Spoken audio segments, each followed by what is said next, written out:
अब हम बात करेंगे एंडोक्राइन ग्लैंड्स के चैप्टर को लेकर।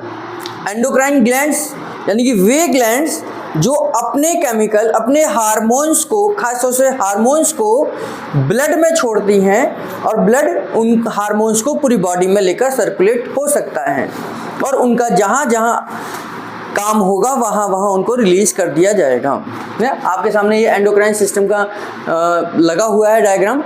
इस चैप्टर में हम उन्हीं सभी ग्लैंड्स को हम देखेंगे जो अपने हार्मोन्स को डायरेक्ट ब्लड में छोड़ती हैं, है ना।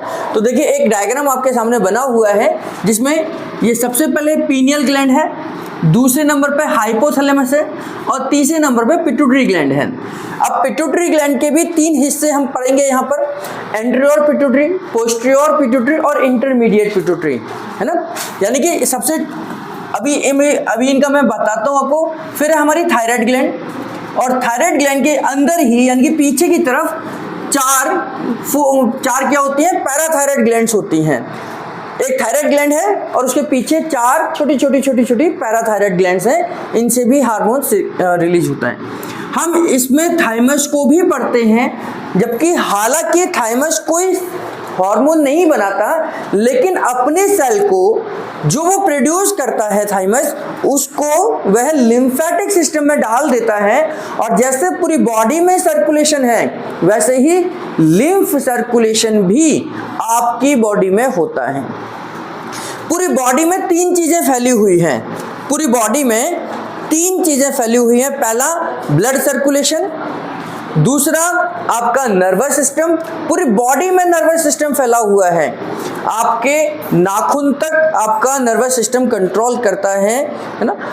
और तीसरा जो है वो लिम्फेटिक सिस्टम, यानी कि ब्लड सर्कुलेटरी सिस्टम, दूसरा लिम्फेटिक सिस्टम और तीसरा नर्वस सिस्टम। ये तीनों सिस्टम पूरी बॉडी में फैले हुए हैं, बाकी कोई भी सिस्टम ऐसा नहीं है। बाकी सब सिस्टम के अपने अपने दायरे हैं। जैसे रिप्रोडक्टिव सिस्टम हमारे इस दायरे में है, डाइजेस्टिव सिस्टम इस दायरे में है, रेस्पिरेटरी सिस्टम इस दायरे में है ना। तो ये जो पूरी बॉडी में जो फैला हुआ है, नर्वस सिस्टम, सर्कुलेटरी सिस्टम और लिम्फेटिक सिस्टम।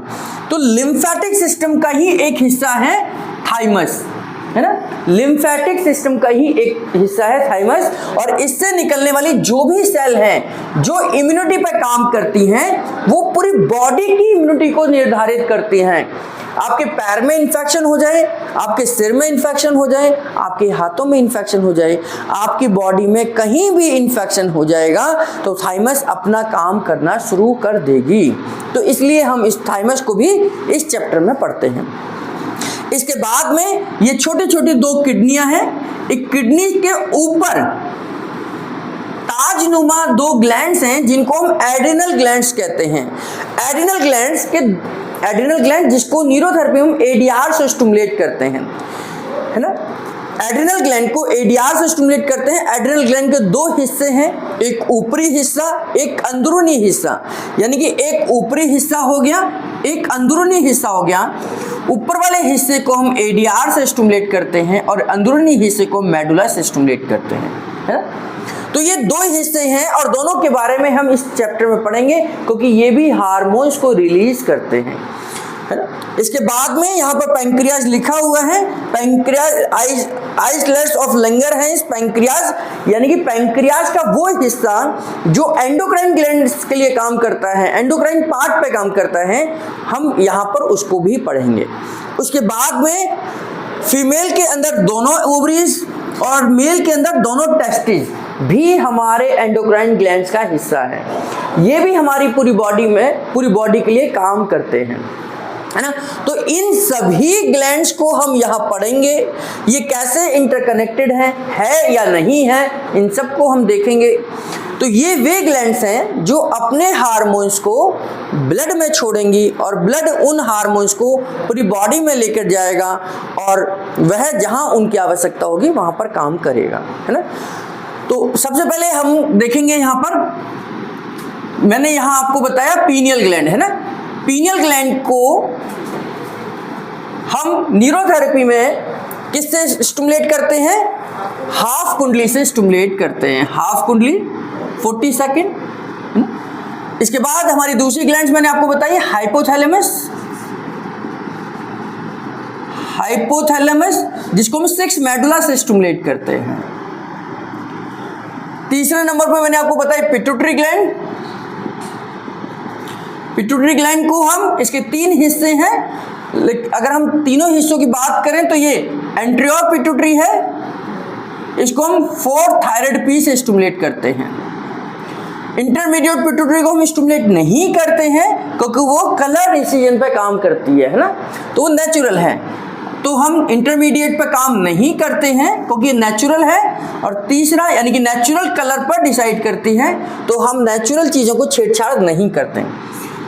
फिर है पोस्टीरियर पिट्यूटरी, जिसको हम 2 पैरा या 4 पैरा से स्टिमुलेट करते हैं, है ना, 2 पैरा या 4 पैरा से स्टिमुलेट करते हैं। इसके बाद में हमने पढ़ा पिट्यूटरी के बाद में थायराइड ग्लैंड है, थायराइड है, इसको हम 4 थायराइड से स्टिमुलेट करते हैं। और इसके बाद में पैराथायराइड है,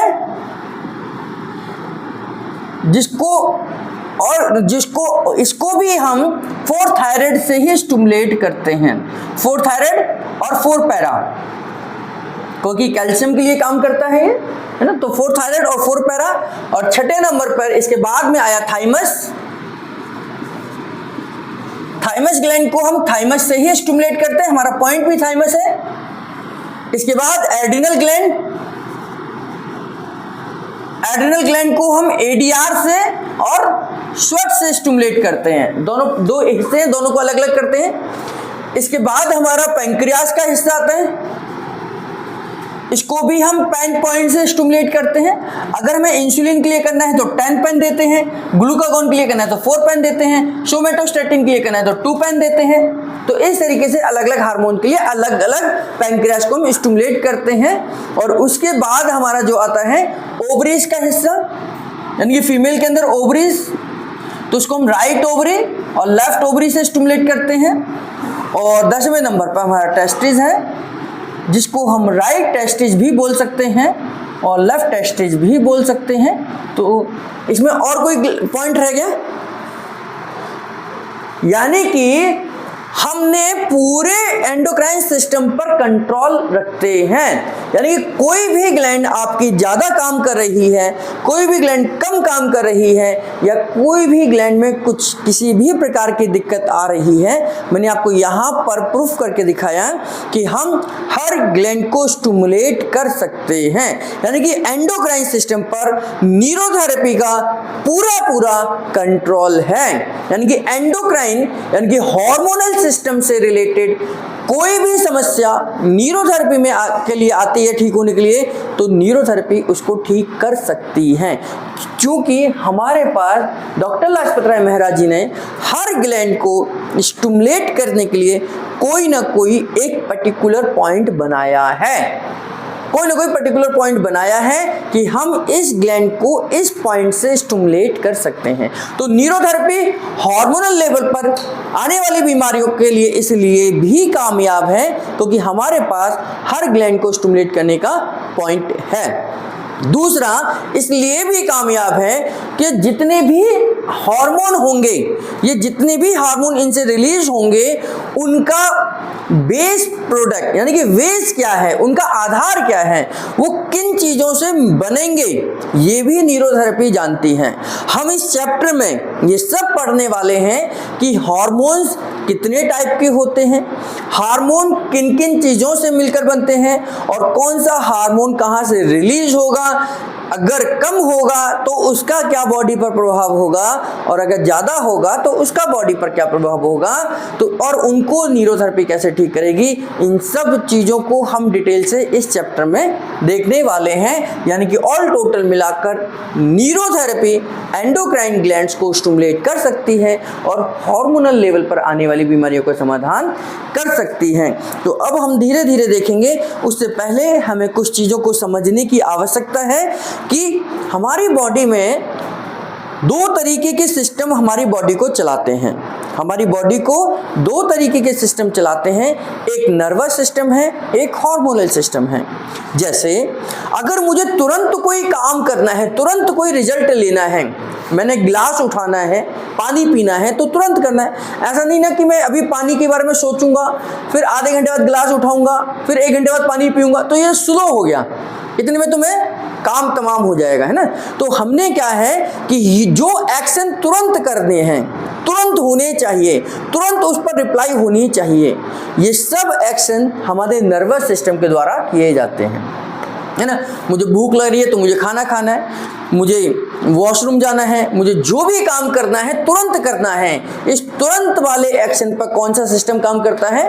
नर्वस सिस्टम काम करता है। पूरी बॉडी में नर्वस सिस्टम काम करता है, तो ये पूरी बॉडी के लिए करता है और तुरंत वाला काम करता है ना।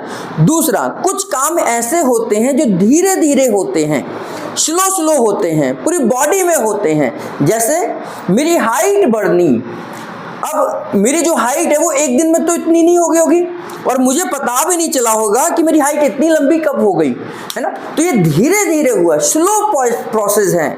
इसके लिए कौन जिम्मेदार है? Hormonal system. आपके बाल धीरे धीरे बढ़ते हैं, एकदम से तो नहीं बढ़ते कि रात में सोए थे तो गंजे थे और सुबह उठे तो एकदम लंबे बाल हो गए, ऐसा तो नहीं हो सकता ना। तो ये धीरे धीरे प्रोसेस में, कईयों के 1 महीने में बढ़ते हैं, कईयों के 1.5 महीने में काटने की जरूरत पड़ती है, कईयों को 2 महीने में जरूरत पड़ती है, फीमेल्स को तो 6-6 महीने तक नहीं काटते हैं, है ना। तो यानी कि धीरे धीरे स्लो प्रोसेस है। तो ये क्या है? ये हार्मोनल सिस्टम पर काम करता है। तो हमारी बॉडी में 2 तरीके से हमारी बॉडी को कंट्रोल किया जाता है, एक नर्वस सिस्टम के द्वारा, एक हार्मोनल सिस्टम के द्वारा, और वही हार्मोनल सिस्टम एंडोक्राइन सिस्टम में हम पढ़ने वाले हैं। तो इस तरीके से 2 सिस्टम हमारी बॉडी को कंट्रोल करते हैं। हार्मोन्स क्या है? अब ये हार्मोन्स होते क्या हैं? हार्मोन्स एक केमिकल सब्सटेंस होते हैं। हार्मोन्स एक केमिकल सब्सटेंस होते हैं जो अलग अलग तरीके से काम कर सकते हैं, है ना। दूध क्या होता है? अगर मैं कहूँ एक एम्बेसडर क्या होता है? एम्बेसडर जिसको दूत बोलते हैं, राजदूत बोलते हैं, है ना। हमारे देश के भी राजदूत हैं, हमारे देश के बहुत सारे एम्बेसडर अलग अलग कंट्रीज में, उनका क्या काम हो सकता है? तो हार्मोन्स सेम वही काम करते हैं जैसे हमारे राजदूत काम करते हैं। यानी कि हार्मोन्स क्या करते हैं? किसी दूसरे ऑर्गन को स्टिमुलेट कर सकते हैं, दूसरे ऑर्गन को स्टिमुलेट कर सकते हैं, पहला काम। तो यानी कि ये स्टिमुलेटिंग हो सकते हैं। हार्मोन्स का नेचर मैं आपको बता रहा हूँ, उसके फंक्शन के आधार पर। तो ये स्टिमुलेटिंग हो सकते हैं, किसी क्रिया को तेज कर सकते हैं, किसी क्रिया को तेज कर सकते हैं। यानी कि अगर कोई प्रोसेस चल रही है 10 की स्पीड पर, 20 की स्पीड पर या 40 की स्पीड पर, तो वहाँ हार्मोन पहुँचेंगे और उसको तेज कर देंगे, और तेज होने पर वो जो 20 की स्पीड थी वो 40 की हो जाएगी, जो 40 की थी वो 60 की हो जाएगी, 60 की वो 80 की हो जाएगी। तो हार्मोन्स ने क्या करा? स्टिमुलेट करा। स्टिमुलेटिंग, इनको बोलते हैं हम स्टिमुलेटिंग हार्मोन। तो ये हार्मोन्स क्या करते हैं? Stimulating hormone. किसी भी क्रिया की गति को तेज करने वाले हार्मोन्स को स्टिमुलेटिंग हार्मोन कहते हैं। दूसरे हार्मोन्स होते हैं रिलीजिंग हार्मोन्स। रिलीजिंग हार्मोन्स क्या होते हैं? किसी दूसरे चीजों को रिलीज करा दें। जैसे एक हार्मोन पैंक्रियास को स्टिमुलेट करता है और पैंक्रियास से इंसुलिन को निकालने के लिए कहता है। पैंक्रियास इंसुलिन को निकालता है किसी दूसरे हार्मोन के कहने पर, तो वो हार्मोन क्या होगा? पैंक्रियास के लिए क्या हो गया? रिलीजिंग हार्मोन हो गया।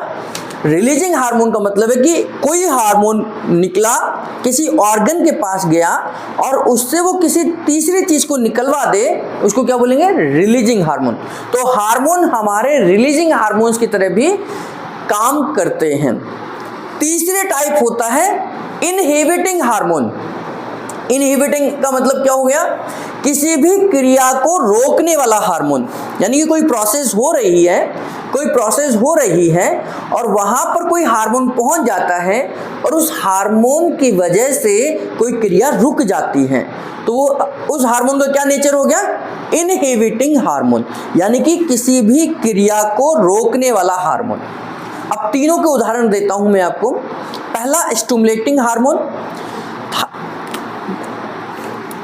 आपने सुना होगा थायराइड को जब हम चेक कराते हैं कि किसी को थायराइड है या नहीं है, तो उसके लिए TSH हम चेक कराते हैं। इसका फुल फॉर्म है थायराइड स्टिमुलेटिंग हार्मोन। यानी कि ये हार्मोन किसको स्टिमुलेट करता होगा? थायराइड को स्टिमुलेट करता होगा, इसीलिए इसका नाम क्या है? Thyroid stimulating hormone. तो थायराइड को स्टिमुलेट करने वाला हार्मोन, क्योंकि थायराइड क्या है, एक ग्रंथि है, एक ग्लैंड है, जो हमने यहाँ पढ़ेंगे इसको। थायराइड कब काम करेगा, जब उसको ये स्टिमुलेट करेगा। थायराइड तभी काम करता है जब उसको ये स्टिमुलेट करता है।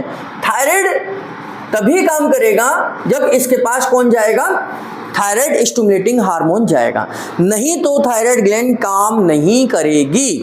तो थायराइड को स्टिमुलेट करने वाले हार्मोन को क्या बोलते हैं, TSH, थायराइड स्टिमुलेटिंग हार्मोन। बात समझ आई? यानी कि ये किसकी गति को बढ़ा रहा है, थायराइड की गति को बढ़ा रहा है, थायराइड की गति को बढ़ा रहा है, इसलिए थायराइड स्टिमुलेटिंग हार्मोन है। ठीक है, अब जैसे ये तो हो गया स्टिमुलेटिंग हार्मोन। दूसरा मैंने आपको बताया रिलीजिंग हार्मोन। रिलीजिंग हार्मोन बताया मैंने आपको, है ना। तो रिलीजिंग हार्मोन में हम एक हार्मोन को पढ़ते हैं PRH। PRH क्या है, प्रोलैक्टिन रिलीजिंग हार्मोन।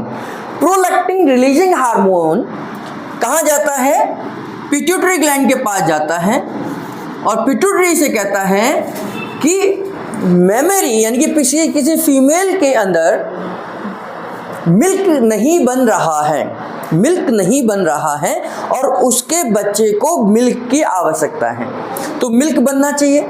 तो ये कौन जाएगा, किसके पास जाएगा, पिट्यूटरी ग्लैंड के पास। पिट्यूटरी ग्लैंड क्या करेगा,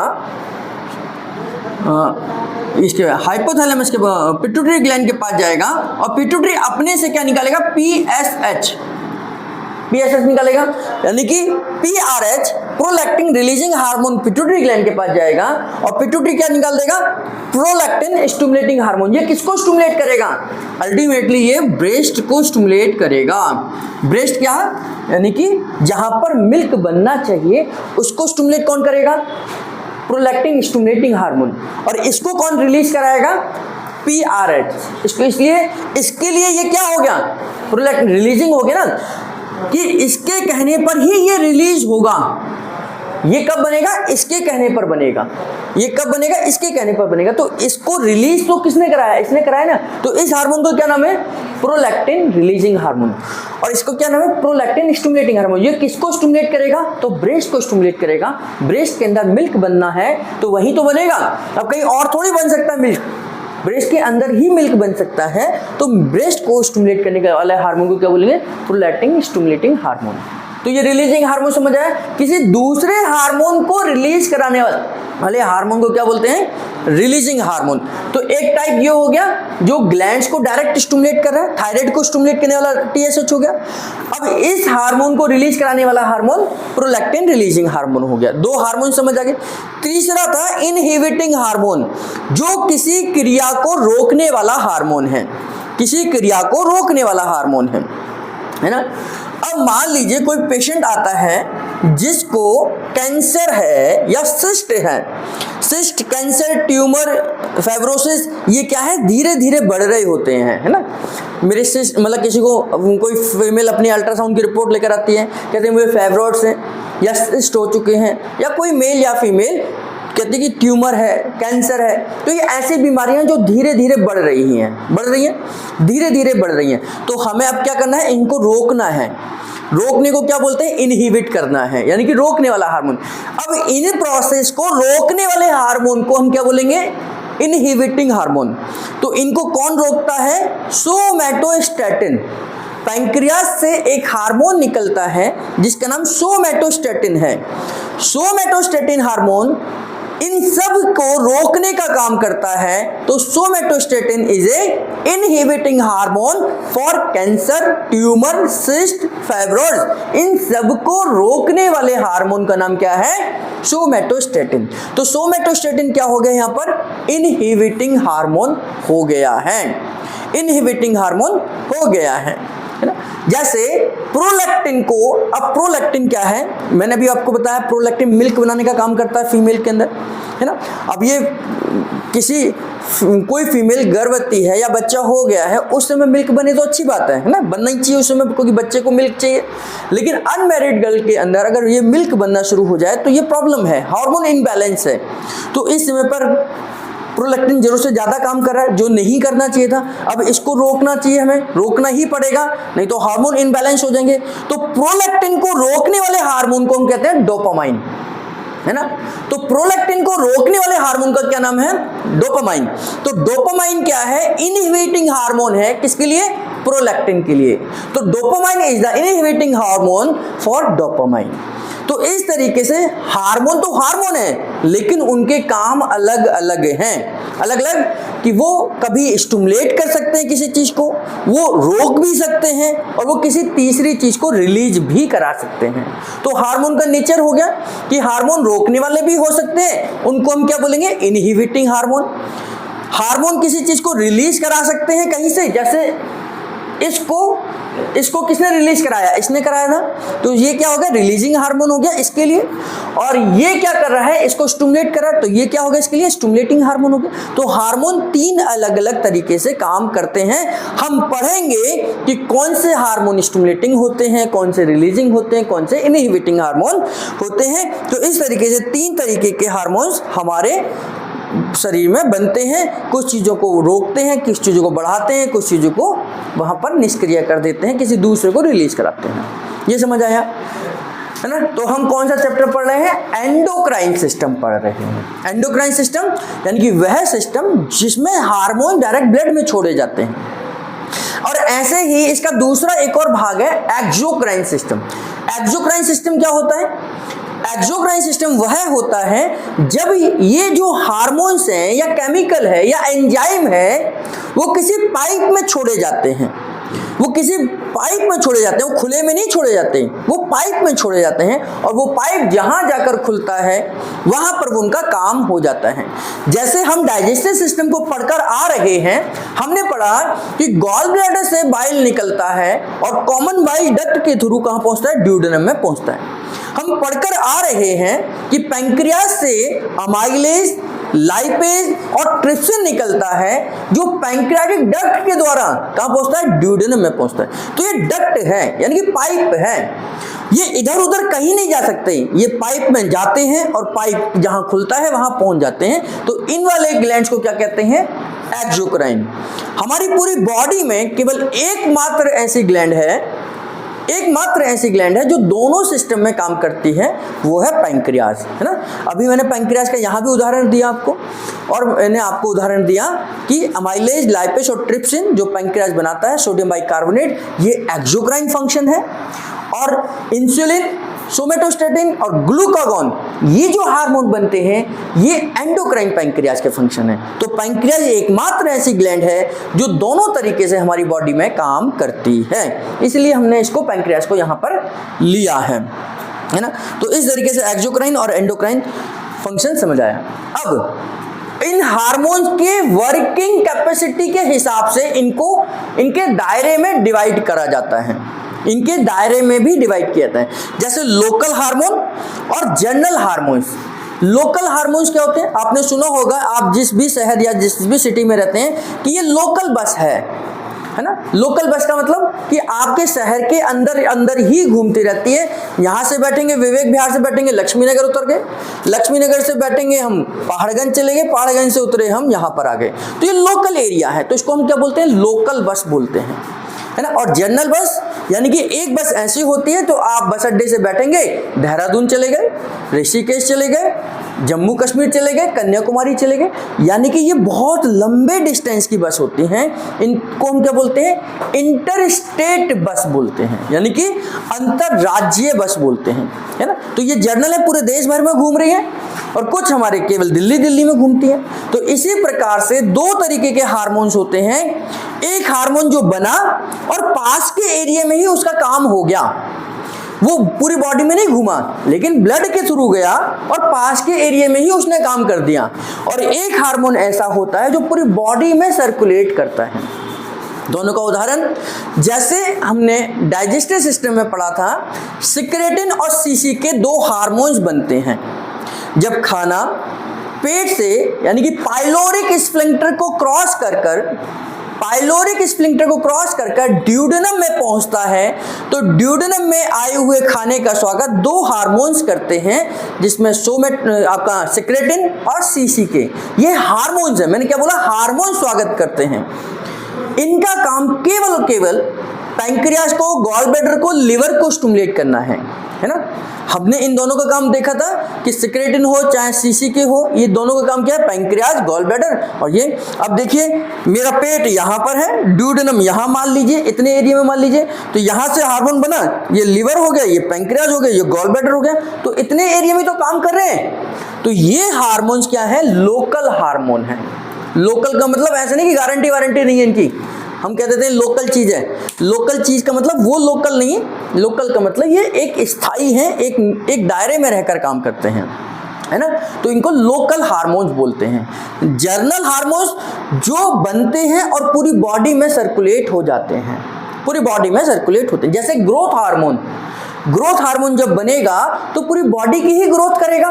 ऐसा तो नहीं है कि एक हाथ लंबा होता चला गया, एक हाथ छोटा रह गया, एक पैर लंबा होता चला गया, एक पैर छोटा हो गया, ऐसा तो नहीं होगा। पूरे शरीर की चारों तरफ से ग्रोथ करता है। तो ग्रोथ हार्मोन क्या हो गया, एक जनरल हार्मोन हो गया। सिक्रेटिन और सीसीके क्या हो गया, एक लोकल हार्मोन हो गए जो दायरे में काम करते हैं। तो इस तरीके से हमारे ये जनरल हार्मोन्स और हमारे लोकल हार्मोन के रूप में हार्मोन्स माने जाते हैं। कुछ हार्मोन्स ऐसे होते हैं जो निष्क्रिय रूप में बनते हैं। निष्क्रिय रूप में मतलब काम करते हैं, जिसमें प्रीकर्सर के रूप में पाए जाते हैं। प्रीकर्सर क्या होता है, एक वर्ड आता है प्रीकर्सर्स। प्रीकर्सर्स क्या होता है, प्रीकर्सर क्या होता है, यानी कि ऐसी चीज जो इनएक्टिव फॉर्म में बनती है और जरूरत पड़ने पर वो एक्टिव हो जाती है, इनएक्टिव से एक्टिव हो जाती है। जैसे आप डाइजेस्टिव सिस्टम को पढ़कर आ रहे हैं तो उसमें हमने पढ़ा था पैप्सिनोजन।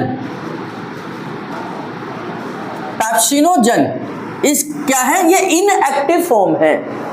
पैप्सिनोजन का हमारे लिए कोई यूज नहीं है जब तक ये पैप्सिन में कन्वर्ट नहीं हो जाती है ना। तो पैप्सिनोजन क्या है, इनएक्टिव फॉर्म है किसकी, पैप्सिन की, किसकी, पैप्सिन की, है ना। और पैप्सिन ही हमारी प्रोटीन को पचाता है, पैप्सिनोजन नहीं पचाता। पैप्सिनोजन नहीं पचाता, ये पैप्सिन पचाता है और पैप्सिन प्रोटीन को अमीनो एसिड में कन्वर्ट कर देता है। तो ये क्या हो गया, इनएक्टिव हो गया। क्या हो गया, ये इनएक्टिव हो गया और इसको हम क्या बोलेंगे, प्रीकर्सर, यानी कि पहले का रूप। इनएक्टिव फॉर्म प्रीकर्सर कहलाती है। तो इसमें हमारे पास बहुत सारे, जैसे ट्रिप्सिनोजन है, ट्रिप्सिनोजन ट्रिप्सिन में कन्वर्ट होती है ना। ऐसे ही पैप्सिनोजन पैप्सिन में कन्वर्ट होती है। तो ये इनएक्टिव फॉर्म है। तो मैंने आपको हार्मोन्स के फंक्शन भी बताया कि कुछ इनहिबिटिंग हार्मोन्स हो सकते हैं, कुछ स्टिमुलेटिंग हो सकते हैं, कुछ हमारे क्या हो सकते हैं, रिलीजिंग हार्मोन्स भी हो सकते हैं। अब इनका ये तो नेचर होगी। अब ये हमारी बॉडी में क्या क्या काम करेंगे, क्या क्या काम करेंगे। तो पहला काम इनका है मेटाबॉलिज्म। पहला हार्मोन्स का काम क्या है, मेटाबॉलिज्म। मेटाबॉलिज्म, मेटाबॉलिज्म का मतलब क्या है कि सबसे ज्यादा महत्वपूर्ण काम हमारे हार्मोन्स का है। मेटाबॉलिज्म क्या है, दो वर्डों से मिलकर बनता है, catabolism, anabolism is equal to metabolism. चय अपचय की क्रिया को हम उपापचय कहते हैं, है ना, यही है। तो हम metabolism, anabolism, catabolism is equal to metabolism, है ना। तो हमने जो खाना खाया, हमारा काम क्या है, केवल खाना खाना है। उस खाने के पीछे पीछे भगना नहीं है कि कहाँ कहाँ जा रहा है ना। तो हमने खाना खा लिया, अब वो खाना पहले पेट में जाएगा, पेट में पहले उसका डाइजेशन होगा, वो छोटे छोटे टुकड़ों में डिवाइड होगा, फिर ड्यूडेनम में जाएगा, वो और डाइजेस्ट होगा, ड्यूडेनम से फिर इलियम में जाएगा, इलियम से वो सोखा जाएगा, एब्जॉर्ब होगा, और जो नहीं एब्जॉर्ब होगा वो कचड़े के रूप में बाहर आ जाएगा, और जो एब्जॉर्ब हो जाएगा वो ब्लड में पहुंच जाएगा। अब ब्लड या लिम्फ के द्वारा वो लिवर तक पहुंचेगा, लिवर उसका डिस्ट्रीब्यूशन करेगा कि किसको कहाँ कहाँ कैसे कैसे जाना चाहिए। ये एक प्रोसेस है ना। तो इन सब प्रोसेस में अब जब वो डिस्ट्रीब्यूशन हो गया, तब जाकर हम कहेंगे कि हमारा मेटाबॉलिज्म बिल्कुल परफेक्ट है। यानी खाना खाने के बाद, क्योंकि खाना खाना आपकी इच्छा है ना, उसके बाद आपकी इच्छा पे काम नहीं करता कि आप ये नहीं कहेंगे कि मेरा जो मैंने पनीर खाया वो तो 2-3 दिन तक मुझे रहना चाहिए, दाल पच जानी चाहिए, ऐसा थोड़ी कहेंगे कि मैंने पनीर का बहुत अच्छा टेस्ट है तो पनीर 2-3 दिन तक पेट में रहना चाहिए, है ना। तो ऐसा नहीं है, जब आपने खाना खा लिया, जैसे ही वो मुंह से अंदर गया, आपका कंट्रोल खत्म हो गया। अब उस पर किसका कंट्रोल आ जाता है? बॉडी का कंट्रोल आता है। फिर उसका मेटाबॉलिज्म प्रोसेस में चला जाता है कि उसे पहले छोटे छोटे टुकड़ों में डिवाइड किया जाएगा, फिर उसको डाइजेस्ट किया जाएगा, फिर उसे एब्जॉर्ब किया जाएगा, फिर उसका डिस्ट्रीब्यूशन होगा, और यह प्रोसेस पूरी कहलाती है मेटाबॉलिज्म, है ना। तो इन सब प्रोसेस में हार्मोन्स की जरूरत पड़ती है, हार्मोन्स की जरूरत पड़ती है। जैसे हमने देखा था ड्यूडेनम के अंदर सिक्रेटिन और सीसी के हार्मोन हैं जो मेटाबॉलिज्म का काम करते हैं। हमने देखा था, मैंने पढ़ाया था कि कैल्शियम के एब्जॉर्प्शन में 1.25 डीसीसी हार्मोन की जरूरत पड़ती है। अगर ये ना बने तो हमारा मेटाबॉलिज्म होगा ही नहीं, यानी कि डाइजेशन होगा ही नहीं। तो पहला हार्मोन्स का काम क्या है? मेटाबॉलिज्म, यानी कि खाने को प्रॉपर तरीके से पचाना। दूसरा है इसका कि बॉडी की ग्रोथ करना। अगर हार्मोन्स नहीं बनेंगे तो हमारी हाइट छोटी सी रह जाएगी। सर्कस में आपने देखे होंगे बौने बौने से घूमते रहते हैं, है ना, इतने बौने होते हैं कि हमारे घुटने तक ही आते हैं वो लोग, कई लोग। तो ये क्या है? उनके अंदर हार्मोन्स की कमी है। हार्मोन्स की कमी की वजह से उनकी हाइट डेवलप नहीं हो पाती, उनके शरीर का विकास नहीं हो पाता। तो ये दूसरा काम क्या हो गया शरीर के अंदर? ये शरीर का विकास करते हैं, हार्मोन शरीर का विकास करते हैं, ठीक है। तीसरा, ये हमारे जेनेटिक कार्यों को भी देखते हैं, जेनेटिक कार्यों को भी देखते हैं। जैसे रिप्रोडक्टिव सिस्टम में हम देखेंगे कि एस्ट्रोजन और प्रोजेस्टेरोन और टेस्टोस्टेरोन का क्या काम है? टेस्टोस्टेरोन मेल के अंदर स्पर्म बनाने के लिए सबसे ज्यादा जरूरी हार्मोन है, ठीक है। स्पर्म बनाने के लिए, यानी कि शुक्राणु बनाने के लिए सबसे ज्यादा जो जरूरत है, किस हार्मोन की जरूरत है? टेस्टोस्टेरोन की है। फीमेल के अंदर एग को बनाने के लिए किसकी जरूरत है? एस्ट्रोजन और प्रोजेस्टेरोन की है। तो एस्ट्रोजन और प्रोजेस्टेरोन एग को बना रहे हैं, वहां पर एग बना। मेल के अंदर टेस्टोस्टेरोन क्या कर रहा है? स्पर्म को बना रहा है। अब जैसे इंटरकोर्स होता है तो यहाँ पर स्पर्म और एग आपस में मिलते हैं और एग को फर्टिलाइज कर देते हैं। फर्टिलाइज कैसे करते हैं? एग के अंदर स्पर्म एंटर करता है और वहां पर एग जो है वो ऊपर से बंद कर लेता है, यानी कि एग और अंदर सेल के अंदर क्रिया होती है, यानी कि आपके स्पर्म और उस एग की क्रिया होती है। ये दोनों मिलकर एक नई चीज बनाते हैं जिसको हम जायगोट कहते हैं। जायगोट क्या है? स्पर्म में किसके कैरेक्टर आते हैं? स्पर्म के अंदर किसके कैरेक्टर होते हैं? पिताजी के कैरेक्टर होते हैं, यानी कि फादर के कैरेक्टर होते हैं। एग के अंदर किसके कैरेक्टर होते हैं? फीमेल के कैरेक्टर होते हैं। एग और स्पर्म आपस में मिलते तो माँ और बाप दोनों के कैरेक्टर तीसरे जनरेशन में जाते हैं, यानी कि एक नए संतति में जाते हैं, जिसको हम जायगोट कहते हैं। तो यानी कि जेनेटिक कोड को कौन कैरी कर रहा है? हमारे हार्मोन्स कैरी करते हैं, है ना। और उस जेनेटिक कोड के आधार पर उस बच्चे का डेवलपमेंट होता है। उसकी आंखें हो सकता है माँ की तरह हो, बाल हो सकता है पिताजी की तरह हो, नाक हो सकता है पिताजी की तरह हो, होठ हो सकता है माँ की तरह हो, क्योंकि ये कैरेक्टर्स कहाँ से आ रहे हैं? उन दोनों से ही आ रहे हैं। और वो कहाँ से डेवलप हो रहे थे? उन हार्मोन्स की वजह से डेवलप हुए हैं। तो इसको हम क्या बोलते हैं कि ये जेनेटिक मटेरियल को भी डेवलप करने में मदद करते हैं। कौन? हार्मोन्स मदद करते हैं। और इसी प्रकार से एंजाइम्स के कार्यों को भी यह स्टिमुलेट करते हैं, यानी कि एंजाइम्स के कार्यों को भी हमारे हार्मोन्स स्टिमुलेट करते हैं। एंजाइम्स को कैसे स्टिमुलेट करते हैं कि पैंक्रियाज से निकलने वाले कौन से हार्मोन्स एंजाइम्स थे? लाइपेज, अमाइलेज और ट्रिप्सिन पैंक्रियाज से निकल रहे थे। किसके कहने पर निकले? CCK, कॉलसिस्टोकाइनिन। कॉलसिस्टोकाइनिन क्या है? हार्मोन है। कोलेसिस्टोकाइनिन हार्मोन है। तो ये एंजाइम्स को भी रिलीज कराते हैं। कौन कराते हैं? हार्मोन कराते हैं। तो बॉडी के अंदर अलग अलग जगहों पर जाकर ये बॉडी से अलग अलग ऑर्गन से एंजाइम्स को रिलीज कराते हैं। गॉल ब्लैडर से बाइल जूस निकालने के लिए किसने कहा? गॉल ब्लैडर से बाइल जूस निकालने के लिए किसने कहा? सिक्रेटिन ने कहा। सिक्रेटिन के कहने पर, सिक्रेटिन हार्मोन है, सिक्रेटिन लीवर को स्टिमुलेट करता है और लीवर जाकर फिर गॉल ब्लैडर से कहता है कि भाई बाइल को रिलीज करो। तो यानी कि ये अलग अलग बॉडी के ऑर्गन से एंजाइम्स को, जूसेस को निकलवाने का काम भी ये करते हैं। बात समझ आ रही है यहां तक आप लोगों को? रोक दो। अब हम ये देखेंगे कि हार्मोन्स बनते कैसे हैं, हार्मोन्स का रॉ मटेरियल कहाँ से आएगा। मैंने बहुत सारे हार्मोन्स के नाम आपको बता दिए, है ना, लेकिन वो कहीं तो तैयार होंगे, उनका कहीं तो रॉ मटेरियल आएगा। जैसे अगर मुझे समोसा खाना है तो मैं कहाँ जाऊँगा? हलवाई के पास जाता हूँ, हलवाई से समोसा खरीदता हूँ, समोसा खा लेता हूँ। लेकिन समोसा का रॉ मटेरियल क्या क्या होगा, कैसे बनेगा? मैदा लगी होगी उसमें, आलू लगा होगा, मिर्च मसाले लगे होंगे उसके अंदर, है ना, मुंह में पानी आ जाएगा, है ना, चटनी बनी होगी, धनिया लगा होगा, तब जाकर वो समोसा तैयार हुआ, है ना।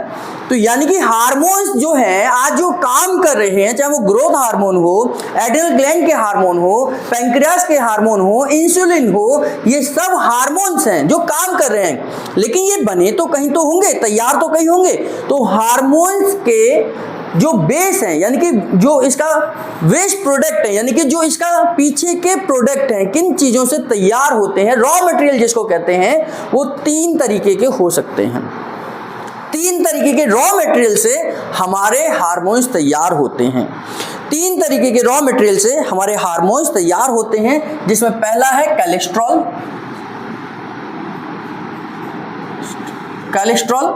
जो कोलेस्ट्रॉल है, कोलेस्ट्रॉल क्या है, कोलेस्ट्रॉल कैसे बनता है, ये कहाँ से आएगा? अगर मैं कहूँ कि समोसा तैयार करना है तो आलू तो आएगा, तो आलू कहाँ से आएगा? अब उसको और पीछे जाएंगे तो वो खेतों से आएगा, खेतों में कहाँ से आएगा? वो किसान उसे बीज लगाएगा, तब आएगा, वो जमीन के अंदर जाएगा। तो ये डीप में अगर हम जा रहे हैं इसमें, है ना, कि ये जो हमारे जो हार्मोन्स हैं वो किससे बनेंगे? पहला है कोलेस्ट्रॉल से बनते हैं। कुछ हार्मोन्स हमारे कहाँ से बनते हैं? कोलेस्ट्रॉल से बनते हैं। अब ये कोलेस्ट्रॉल कहाँ से आएगा? कोलेस्ट्रॉल आता है जो हम घी तेल खाते हैं, है ना, समोसे के अंदर भी घी तेल होता है ना, तो उसी घी तेल से हमारे हार्मोन्स बनेंगे। अब कोलेस्ट्रॉल कैसे बनते हैं? हम जो भी घी तेल की चीज़ें खाते हैं, ये घी तेल की चीज़ें हमने डाइजेस्टिव सिस्टम में पढ़ा था कि हम फैट की चीज़ें खाते हैं और फैट आगे जाकर किस में कन्वर्ट हो जाता है? फ्री फैटी एसिड्स में कन्वर्ट होता है। ये फ्री फैटी एसिड्स कहाँ जाता है? हमारे लिम्फ में चला जाता है। लिम्फ इस फ्री फैटी एसिड को लेकर कहाँ जाता है? हमारे लीवर के पास जाता है। लीवर इस फ्री फैटी एसिड को किस में कन्वर्ट करता है?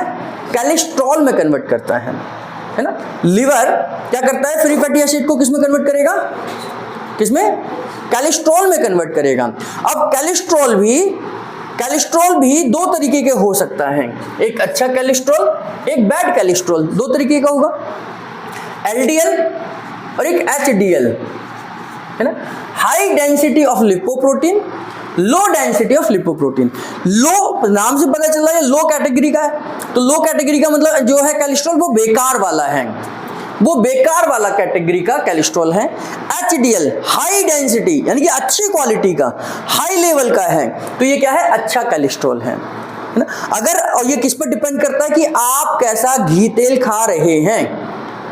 आप छोले भटूरे खा रहे हैं तो किसी मंगल बाजार में जाके खा रहे हैं, हो सकता है बहुत सारे लोग खाते हैं, शनि बाजार के खाते हैं, या आप हल्दीराम के छोले भटूरे खा रहे हैं, है ना। दोनों में फ़र्क है। उन दोनों में क्या फ़र्क होगा? उनके घी का इस्तेमाल अलग अलग होगा। वो डालडे में करेगा और वो किस में करेगा? देसी घी में तैयार करेगा। तो आपने छोले भटूरे तो खा लिए, लेकिन अब आपका जो कोलेस्ट्रॉल है वो कौन सा तैयार होगा? एलडीएल वाला तैयार होगा या एचडीएल वाला तैयार होगा? ये डिपेंड करता है आपके फ्री फैटी एसिड की क्वालिटी क्या होगी, ठीक है। अगर आपने अच्छे घी तेल खाया होगा तो अच्छा कोलेस्ट्रॉल तैयार होगा, जिसको हम एचडीएल कहते हैं। एचडीएल अच्छा कोलेस्ट्रॉल होगा और इसी कोलेस्ट्रॉल से हमारे बहुत सारे हार्मोन्स होंगे। इसमें कहा जाता है कि 85% जो कोलेस्ट्रॉल है ये बाइल जूस को बनाने में यूज हो जाता है। बाइल जूस बनाता है, कौन बनाता है बाइल जूस को? लीवर बनाता है। तो लीवर के पास ही आया था, मैंने अभी आपको बताया कि ये घी तेल कहाँ आता है, फ्री फैटी एसिड किसके पास आता है? लीवर के पास आता है। लीवर के पास आता है, तो लीवर कहता है कि इसका 85% हम दोबारा से किसको बनाने में यूज करते हैं? बाइल जूस को बनाने में यूज करते हैं, बाइल जूस को बनाने में यूज करते हैं। ठीक है, 80 to 85%, ठीक है, किसमें यूज हो जाता है? बाइल जूस में। अब ये जो बचा 10 से 15% जो बचा, ये होता है हार्मोन्स बनाने में, हार्मोन्स बनाने में यूज होता है, जिसको ये जो हार्मोन्स बनेंगे किससे बनेंगे? कोलेस्ट्रॉल से बनेंगे। और ये कोलेस्ट्रॉल से बनने वाले हार्मोन्स को हम शॉर्ट में क्या कहते हैं? स्टेरॉयड हार्मोन बोलते हैं। क्या बोलते हैं? स्टेरॉयड हार्मोन बोलते हैं। अब ये स्टेरॉयड हार्मोन्स के उदाहरण में अगर आपको बताऊं तो हमारे स्टेरॉयड हार्मोन में जैसे टेस्टिस के अंदर जो टेस्टोस्टेरोन बनता है, मेल का जो सबसे स्ट्रॉन्ग हार्मोन है टेस्टोस्टेरोन, ये कोलेस्ट्रॉल से बनता है। फीमेल के अंदर एस्ट्रोजन और प्रोजेस्टेरोन, ये किससे बनता है? ये इसी कोलेस्ट्रॉल से बनता है ना। और ये जो आपका हार्मोन बनता है, ये प्लेसेंटा के एस्ट्रोजन प्रोजेस्टेरोन, ये जो हार्मोन है ये भी इसी से बनता है। और एड्रिनल कोर्टेक्स के अंदर, एड्रिनल कोर्टेक्स के अंदर जो हार्मोन्स बनते हैं, एड्रिनल कोर्टेक्स के अंदर कौन कौन से हार्मोन बनते हैं? आपका एल्डोस्टेरोन, मिनरल कॉर्टिकॉइड और ग्लूकोकॉर्टिकॉइड, ये सब हमारे कोलेस्ट्रॉल से बनते हैं। यानी कि अगर हमारा घी तेल अच्छी क्वालिटी का नहीं होगा तो फीमेल के अंदर हार्मोनल समस्या आ सकती है, क्योंकि फीमेल के अंदर हार्मोनल जो एस्ट्रोजन प्रोजेस्टेरोन किससे बनने वाला है? कोलेस्ट्रॉल से बनने वाला है। अगर मेल के अंदर इम्पोटेंसी है, बांझपन है, तो उसका एक कारण ये हो सकता है कि आप अच्छी क्वालिटी का घी तेल नहीं खा रहे, क्योंकि जब घी तेल ही अच्छा नहीं होगा तो हमारे हार्मोन्स अच्छे कैसे हो सकते हैं? क्योंकि घी तेल से ही हमारे हार्मोन्स बनने वाले हैं, है ना। तो इस तरीके से हमारा एक चीज रॉ मटेरियल क्या हो गया? कोलेस्ट्रॉल हो गया। और कोलेस्ट्रॉल से जो हार्मोन बनते हैं वो एड्रिनल कोर्टेक्स के हार्मोन, फीमेल के अंदर ओवरीज के हार्मोन, मेल के अंदर टेस्टिस के हार्मोन, ये सब कोलेस्ट्रॉल से बनते हैं। यानी कि इसके लिए अगर ये हार्मोन्स गड़बड़ हैं तो कहीं ना कहीं ये इसमें कोलेस्ट्रॉल जिम्मेदार हो सकता है। इतनी बात समझ आई। अब दूसरी कैटेगरी के हार्मोन, हमने अभी तक पढ़ा था कि हमारी बॉडी के अंदर कितने प्रकार के अमीनो एसिड पाए जाते हैं? 23 प्रकार के अमीनो एसिड पाए जाते हैं, है ना। लंबी लिस्ट है, आपका ल्यूसिन है, आइसोल्यूसिन है, ट्रिसिनोजन है, एस्प्रिन है, डिस्प्रिन है, बहुत सारे अमीनो एसिड्स हैं। तो ऐसे 23 प्रकार के अमीनो एसिड्स हैं, है ना। तो इनमें से एक जो है इसको बोलते हैं tyrosine amino acid.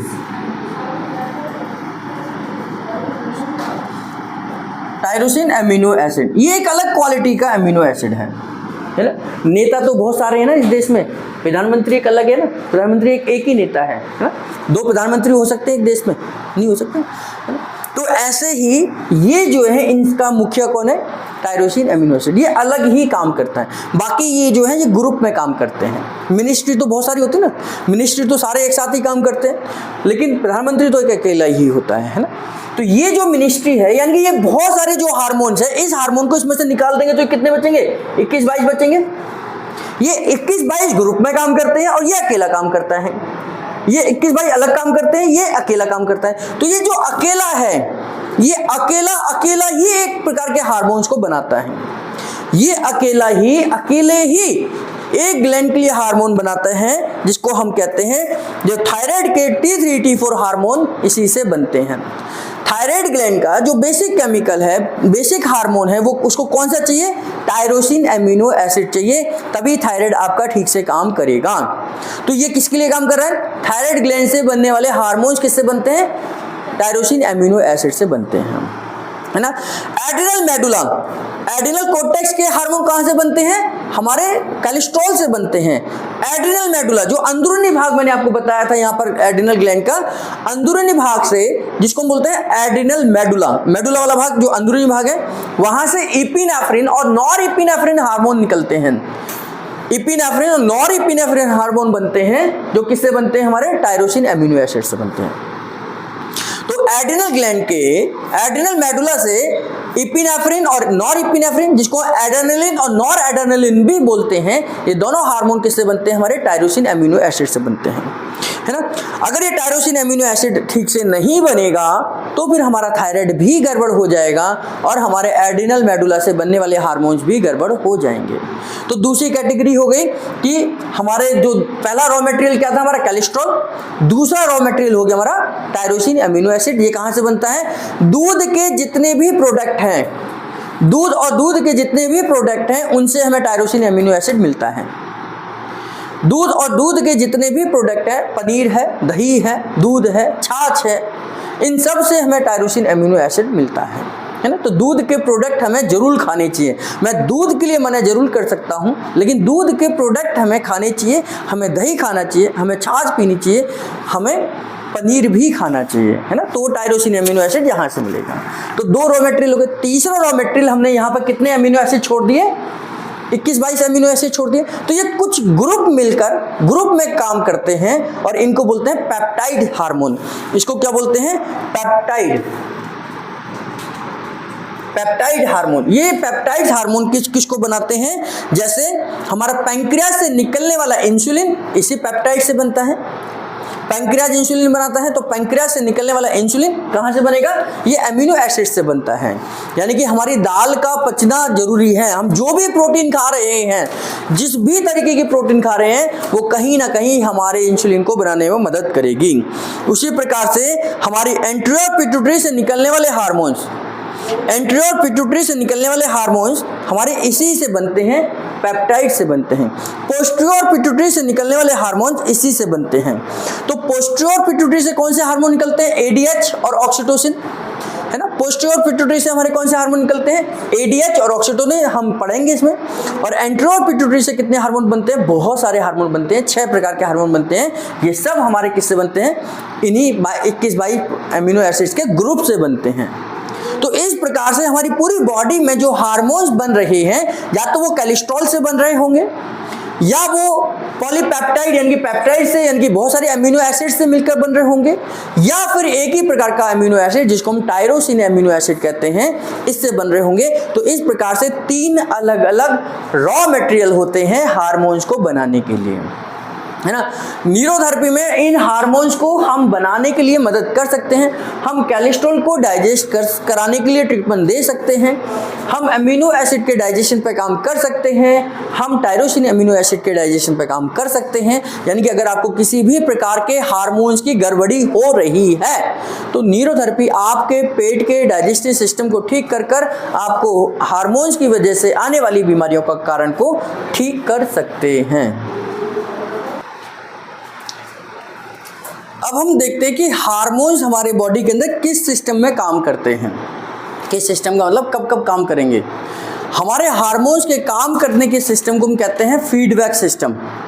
Feedback system, feedback हमने अलग अलग जगहों पे लिखा हुआ है, हमें फीडबैक दीजिए, हमें फीडबैक दीजिए। अब मैं ये सोचूं कि मेरा फीडबैक जो मुझे देगा वो पॉजिटिव ही होगा, ऐसा तो नहीं है ना। हो सकता है हमारे यहाँ किसी पेशेंट का दर्द बढ़ जाएगा तो वो यूट्यूब पर भी लिख देता है हमारे खिलाफ, फेसबुक पे भी लिख देता है, तो इसको क्या बोलते हैं? नेगेटिव फीडबैक, है ना। क्या बोलेंगे इसको? नेगेटिव फीडबैक, जो हमारे को कई बार मिल जाता है। कोई बात नहीं, नेगेटिव और पॉजिटिव होना ही चाहिए। ये हो गया नेगेटिव फीडबैक, यानी कि उल्टा फीडबैक, है ना। और कुछ बहुत अच्छी तारीफ करते हैं, आप ही भगवान हैं, भगवान स्वरूप हैं, आपको तो भगवान ने ऐसे पैदा किया है, वैसे पैदा किया है, बहुत अच्छे अच्छे फीडबैक मिलते हैं। तो इसको क्या बोलते हैं हम? पॉजिटिव फीडबैक, है ना।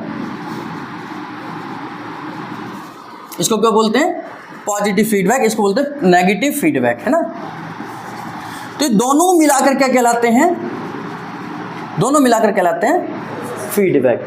फीडबैक जरूरी नहीं है कि आपको पॉजिटिव भी मिले, ऐसा नहीं कि मेरी तारीफ ही हो, कोई हमें बुराई भी बोलता है तो उसको भी एक्सेप्ट करना है। तो फीडबैक दोनों हो सकते हैं, नेगेटिव भी हो सकता है, पॉजिटिव भी हो सकता है ना। लेकिन दोनों के मिलन को ही हम क्या कहते हैं? Total feedback. तो ऐसे ही बॉडी के अंदर भी फीडबैक सिस्टम के द्वारा हार्मोन कंट्रोल होते हैं या हार्मोन काम करते हैं। जैसे एक उदाहरण आपको देता हूँ। जैसे आप 2 रोटी डेली खाते हैं, 2 चपाती खाते हैं, है ना। 2 रोटी डेली खाते हैं। इस रोटी में क्या है, कार्बोहाइड्रेट है, आप सब जानते हैं, है ना, आप सब जानते हैं कार्बोहाइड्रेट हमें मिलेगा। ये कार्बोहाइड्रेट को हम क्या कहते हैं, शुगर बोलते हैं, है ना, शुगर बोलते हैं। इस शुगर को कौन कंट्रोल करता है बॉडी के अंदर, इंसुलिन कंट्रोल करता है। इंसुलिन इस शुगर को ले जाकर कंट्रोल करता है। आप 2 रोटी खा रहे हैं, 2 रोटी डेली खा रहे हैं, 2 रोटी के हिसाब से इंसुलिन बन रहा होगा, है ना। मान लीजिए 2 रोटी को ठिकाने लगाने के लिए कि ये शुगर ना बढ़ाए, हमारे बॉडी के अंदर कितना इंसुलिन बन रहा है, 10 ग्राम, 10 ग्राम इंसुलिन बन रहा है, ठीक है। आपने आज मूवी देखने चले गए, पार्टी करने चले गए, और वहाँ पर आपने खुशी खुशी में जबरदस्ती में 5 रोटी खा ली, 5 रोटी खा ली। अभी तक इंसुलिन क्या कर रहा था, 10 ग्राम बना रहा था, और पैंक्रियाज इंसुलिन बना रहा था 10 ग्राम, और इससे आपका काम चल रहा था। लेकिन आज आपने कितनी खा ली, 5 रोटी खा ली, लगभग 2 गुना खा ली। तो आज आप ये कहते हैं पैंक्रियाज से, कभी कहते हैं कि पैंक्रियाज आज मैंने 5 रोटी खा ली है, ज़्यादा इंसुलिन बनाना, नहीं कहते ना, क्या कहते हैं, नहीं कहते ना। यानी कि पैंक्रियाज वो खुद देखता है कि आपने 5 रोटी खा ली है, यानी कि ज़्यादा कार्बोहाइड्रेट आया है, तो आप ज़्यादा मात्रा में इंसुलिन बनाने की आवश्यकता है। तो यहाँ पर ये कितनी बनाएगा, यहाँ पर आज कितनी बनाएगा, तो ये डेली जो 10 ग्राम बना रहा है, यहाँ पर इसके 30 ग्राम बनाने की जरूरत पड़ेगी। पैंक्रियाज अपने आप बनाता है और उसको डाइजेस्ट करता है, इसको ठिकाने लगा देता है ताकि आपकी शुगर लेवल ना बढ़े, है ना। पहली चीज़ ये हो गया, 30 ग्राम बनाया। अब मान लीजिए नवरात्र आने वाले हैं, आपने कहा यार मैं ना आज पहला नवरात्र है, इसमें व्रत रखूंगा। आपने रात को तो खाना खा लिया, 2 रोटी खाई, जो इंसुलिन ने काम कर लिया। दूसरे दिन आपने कुछ भी नहीं खाया, केवल पानी पिए जा रहे हैं, तो आपने बिल्कुल भी रोटी नहीं खाई। और उस समय पर यानी कि यहाँ पर जो 2 रोटी के लिए शुगर बन रही थी 10 ग्राम, है ना, तो यहाँ पर अब ये 10 ग्राम बननी चाहिए, ये नहीं बनेगी। पैंक्रियाज कहेगा कि यार इसने आज कार्बोहाइड्रेट खाया ही नहीं है, तो मैं इंसुलिन क्यों बनाऊं, तो उस समय पर ये 0 कर देगा, यानी कि 0% इंसुलिन बनेगा, क्योंकि जब कार्बोहाइड्रेट ही नहीं है तो पैंक्रियाज इंसुलिन बनाएगा क्यों। या आप ऐसे तो नहीं कहते कि कल नवरात्रि का दिन है या मंगल का दिन है, पैंक्रियाज इंसुलिन नहीं बनाना, ऐसा तो नहीं कहते ना उसको, आज छुट्टी पर है, आज रेस्ट करो, आज मैं कुछ नहीं खाने वाला, ऐसा नहीं कहते, नहीं कहते। यानी कि पैंक्रियाज ऑटोमेटिकली अपने आप काम कर रहा है, अपने आप काम कर रहा है। तो यहाँ पर हमने देखा कि यहाँ पर इंसुलिन डाउन हो गई, यहाँ इंसुलिन क्या हो गई, अप हो गई, यहाँ इंसुलिन नॉर्मल थी, यानी कि ना नेगेटिव ना पॉजिटिव ना। तो इसी को हमने ये देखा कि पैंक्रियाज ने तीनों सिचुएशन का सामना अपने आप किया है, तीनों सिचुएशन का सामना अपने आप किया है। यानी कि हमारा पैंक्रियाज फीडबैक सिस्टम के आधार पर काम कर रहा है, कब उसे ज़्यादा काम करना है, कब उसे कम काम करना है, कब उसे लेवल में काम करना है, इसी को हम बोलते हैं फीडबैक सिस्टम। यहाँ पर हमने देखा कि यहाँ पर ये पैंक्रियाज ने नेगेटिव में भी काम करा, उसने कम कर लिया अपनी इंसुलिन को, है ना। जब वो 10 ग्राम डेली बना रहा था तो लेकिन फास्ट में उसने 0 बनाया, तो ये नेगेटिव हो गया ना, कम हो गया। अगर हमने पार्टी में ज़्यादा रोटी खा ली और 5 रोटी खाने पर उसने अपने इंसुलिन को ज़्यादा बनाया, तो यहाँ पर पॉजिटिव हुआ, ये बढ़ गया, है ना। तो पैंक्रियाज आपका इसी आधार पर तो काम कर रहे हैं, नेगेटिव और पॉजिटिव फीडबैक पर। तो आपकी बॉडी में जितने भी काम हो रहे हैं और जब तक नॉर्मल हो रहे हैं, आपको पता भी नहीं चल रहा, आपकी बॉडी के अंदर फीडबैक सिस्टम काम हो रहा है, और ये नेचुरली हो रहा है, आपको कहने की जरूरत नहीं है। ना तो मैंने रात को कहा, ना सुबह को कहा, ना मैंने खाना खाने के बाद कहा, ना खाना खाने से पहले से कहा। पैंक्रियाज ऑटोमेटिकली अपने हिसाब से काम कर रहा है, इसको हम बोलते हैं फीडबैक सिस्टम। पॉजिटिव भी कर रहा है, नेगेटिव भी कर रहा है, कम भी कर रहा है, ज़्यादा भी कर रहा है, न्यूट्रल भी कर रहा है ना। और ये जब तक सिस्टम आपकी बॉडी में काम करता है, आपको कोई बीमारी नहीं होती है, आपको कोई बीमारी नहीं होती है। जब आपकी बॉडी के अंदर हार्मोन्स सही फीडबैक सिस्टम में काम कर रहे होते हैं कि कब उन्हें ज़्यादा बनना है, कब उन्हें कब बनना है, कब नॉर्मल बनना है, जब तक ये सिस्टम काम करता है, आपके शरीर के अंदर कोई भी हार्मोनल समस्या नहीं हो सकती।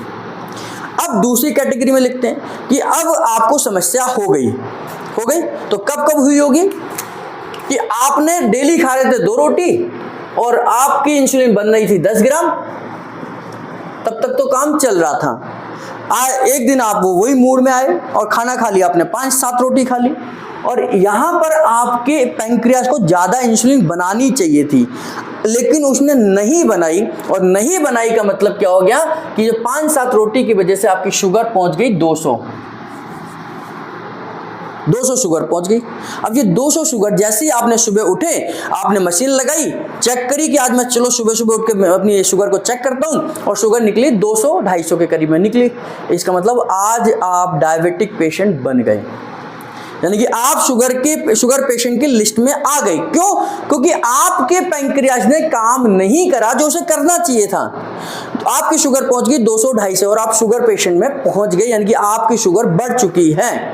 तो इसी को तो हम डायबिटीज कहते हैं। तो यानी कि पैंक्रियाज के काम ना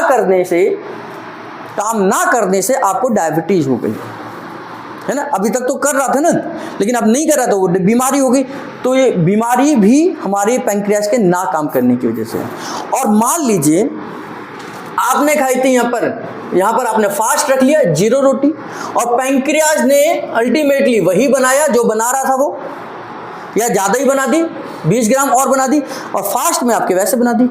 तो फास्ट में अगर इंसुलिन ज़्यादा बन जाएगी तो आपने तो कार्बोहाइड्रेट खाया ही नहीं। तो जो ब्लड के अंदर ग्लूकोज घूम रहा होगा ऑलरेडी, तो मैं जो बोल रहा हूँ, आप सुन रहे हैं, मैं चल रहा हूँ, दौड़ रहा हूँ, तो मुझे एनर्जी की तो जरूरत चाहिए ना। तो ब्लड के अंदर ग्लूकोज होता है ऑलरेडी।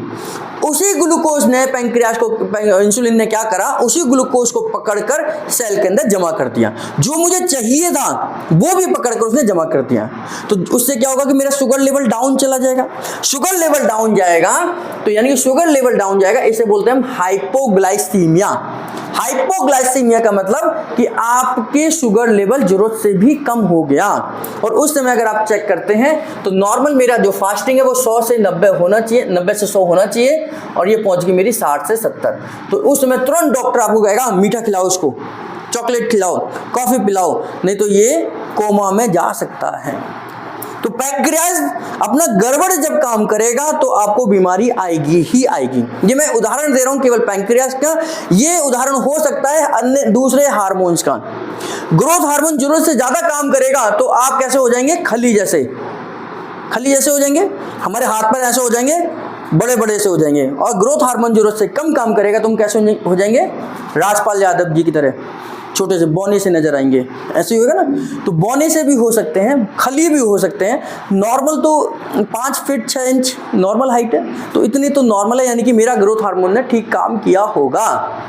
जिनकी हाइट इतनी सी है यानी कि उनका ग्रोथ हार्मोन रुक गया, जिनकी हाइट बहुत ज़्यादा है उनका ग्रोथ हार्मोन ज़्यादा काम कर गया, तो दोनों ही बीमारियां होंगी। ये पैंक्रियाज भी ऐसे ही काम करता है।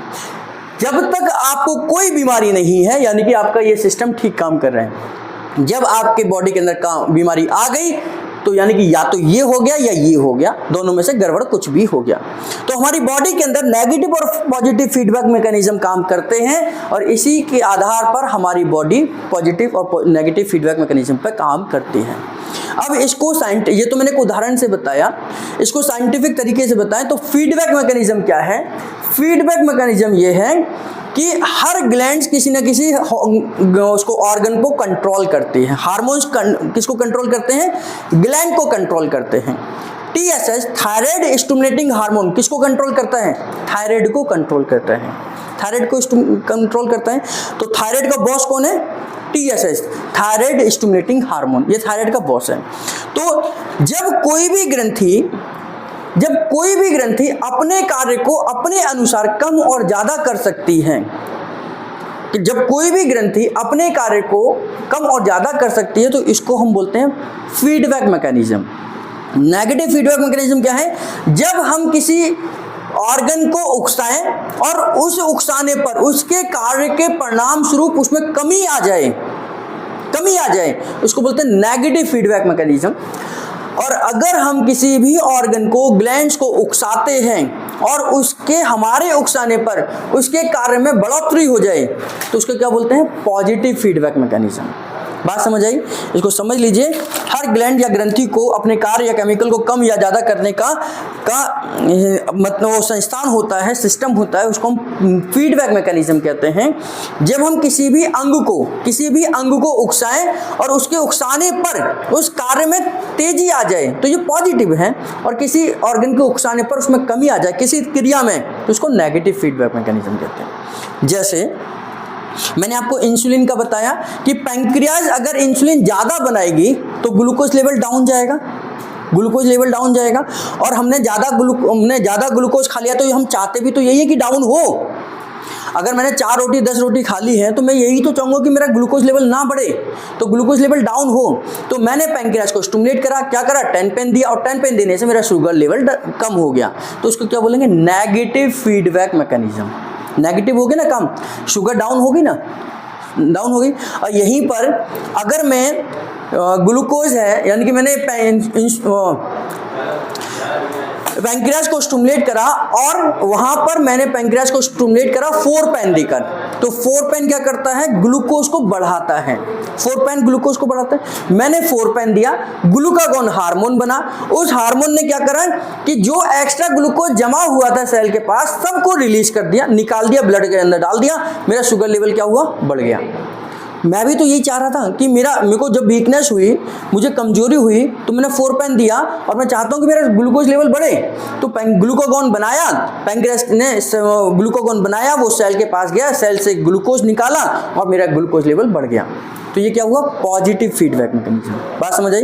तो एक ही ऑर्गन हमारे दोनों सिस्टम पे काम करता है। शुगर को कम करता है तो नेगेटिव फीडबैक मैकेनिज्म के आधार पर करता है, शुगर को बढ़ाता है नेचुरल तरीके से बढ़ाना, आर्टिफिशियल तरीके से नहीं, नेचुरल तरीके से अगर बढ़ाता है तो उसे पॉजिटिव फीडबैक मैकेनिज्म कहते हैं। हमारे द्वारा किसी ऑर्गन के उकसाने पर किसी क्रिया में बढ़ोतरी हो जाए तो पॉजिटिव फीडबैक मैकेनिज्म है। हमारे द्वारा किसी ऑर्गन के उकसाने पर किसी क्रिया में घटोतरी हो जाए, कमी हो जाए, तो उसे नेगेटिव फीडबैक मैकेनिज्म कहते हैं। तो बॉडी के अंदर जरूरत के हिसाब से नेगेटिव और पॉजिटिव दोनों ही मैकेनिज्म काम करते हैं, इसीलिए हमारी बॉडी नॉर्मल तरीके से चलती है ना। अगर ये काम नहीं करेंगे तो हमारी बॉडी के अंदर अनेक बीमारियां आ सकती हैं। फॉर एग्जांपल, हमने आपको बेसिक कोर्स में बताया था कि हमारे शरीर के अंदर क्लॉट बनते हैं और बिगड़ते हैं, क्लॉट बनते हैं और बिगड़ते हैं। तो बनना भी जरूरी है और बिगड़ना भी जरूरी है। केवल बनते रहें, बिगड़े नहीं, तो मेरा ब्लड सर्कुलेशन घूमेगा ही नहीं, तो जाम हो जाएगा, जम जाएगा, खून जम जाएगा, है ना। तो ये क्लॉट का बनना और बिगड़ना जरूरी है। और वो बने ही ना, मतलब क्लॉट बने ही ना, ये भी दिक्कत हो जाएगी कि मेरे कोई सुई चुभाएगा, मेरा पूरा का पूरा ब्लड बाहर आ जाएगा, क्योंकि वो जम नहीं रहा, वो जम नहीं रहा। जैसे ही मैंने सुई चुभाई, क्योंकि खून जम ही नहीं रहा, तो जमेगा नहीं तो वो यहीं से पूरी की पूरी बॉडी का ब्लड बाहर आ जाएगा। इस बीमारी को कहते हैं हीमोफीलिया। हीमोफीलिया में क्या होगा कि चोट लगने पर पूरे का पूरा शरीर का ब्लड बाहर आ जाएगा, ना। तो यानी कि ये भी गड़बड़ हो गया। तो क्लॉट बनना भी चाहिए और बिगड़ना भी चाहिए। तो ये दोनों क्या कर रहे हैं, नेगेटिव और पॉजिटिव हो रहे हैं। इसीलिए हमारी बॉडी के अंदर ब्लड घूम भी रहा है और चोट लगने पर जम भी जाता है। ब्लड घूम भी रहा है, घूम रहा है ना, घूम रहा है, तभी तो मेरी बॉडी के अंदर सर्कुलेशन चल रहा है। और यहाँ चोट लगती है तो आप देखेंगे मुंह के अंदर उंगली डालते हैं, थोड़ी देर बाद बंद हो जाता है, यानी क्लॉट बनता भी है। तो बनता भी है और बिगड़ता भी है, ये बॉडी की टेंडेंसी है। इसी आधार पर हमारे शरीर के अंदर फीडबैक मैकेनिज्म काम करता है।